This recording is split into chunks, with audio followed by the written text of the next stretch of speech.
En match avancé hier soir de cette 7e journée, Cannes a battu Auxerre. Cannes a pris la tête du championnat de France de première division. Mais ce soir, Nantes reçoit Rennes pour le derby de l'Ouest. Nantes pourrait reprendre le pouvoir.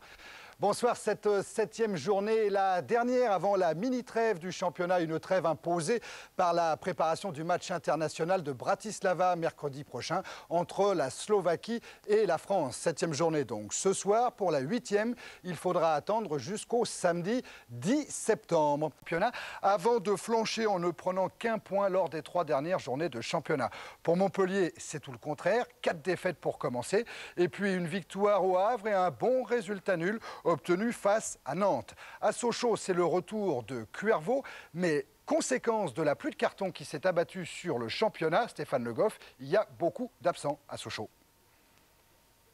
Carton jaune pour les Sochaliens en 6 journées, ça fait beaucoup. Et le résultat, c'est qu'une fois de plus, Sochaux était privé ce soir de 3 titulaires, Hernandez, Piton et Cross.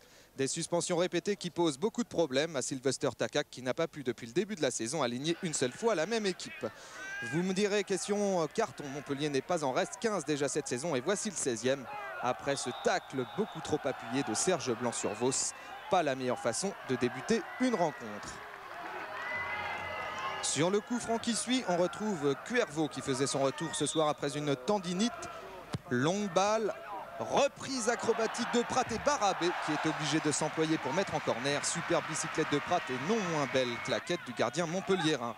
Réaction montpelliéraine quelques minutes plus tard avec Rizetto qui se bat tout seul au milieu de plusieurs Sochaliens. Rizetto qui repique au centre, se remet sur son bon pied le gauche et frappe. Et superbe parade de Cassard, un ballon qui avait pris une drôle de trajectoire. 34e minute maintenant et un bon coup franc pour Montpellier. Il est joué en 2 temps. Frappe contrée de Bonicel et ça rase le poteau de Cassard qui était toutefois sur la trajectoire. 0-0 à la mi-temps et une triste première période. Au retour des vestiaires, on attend un jeu plus ouvert. Veut exaucer avec cette ouverture de Prat pour Vos qui s'enfonce dans la surface et s'écroule. Penalty, estime l'arbitre. Au ralenti, il est légitime de se poser la question. Et il semble bien en effet que Vos prend plutôt le départ d'un 100 mètres nage libre. Toujours est-il que l'attaquant hollandais s'apprête à tirer le penalty lui-même. Il s'élance et marque. Le jeu avait repris depuis seulement 4 minutes dans cette seconde période. Sochaux mène enfin à domicile 1-0. Sochaux qui un quart d'heure plus tard va bénéficier d'un coup franc. Il est joué en 2 temps. La frappe de Sevchik, mais c'est juste à côté. Montpellier tente bien d'attaquer de son côté, mais s'expose au contre sochalien, en l'occurrence ici avec De La Quintini, qui a vu Prat hors jeu, alors il prend intelligemment tout seul le trou et part tout seul au but, balle piquée, ça va rentrer, et non, le ballon finit sa course en 6 mètres, énorme occasion, et ces ballons, normalement, il faut les mettre au fond. Il reste alors 2 minutes à jouer dans cette rencontre, un ballon récupéré par André Blanc, qui tente sa chance de loin et énorme erreur de Barabé qui se fait surprendre par le rebond. 2-0 pour Sochaux. Ce sera le score final. Sochaux qui reprend des couleurs ce soir au stade Bonal.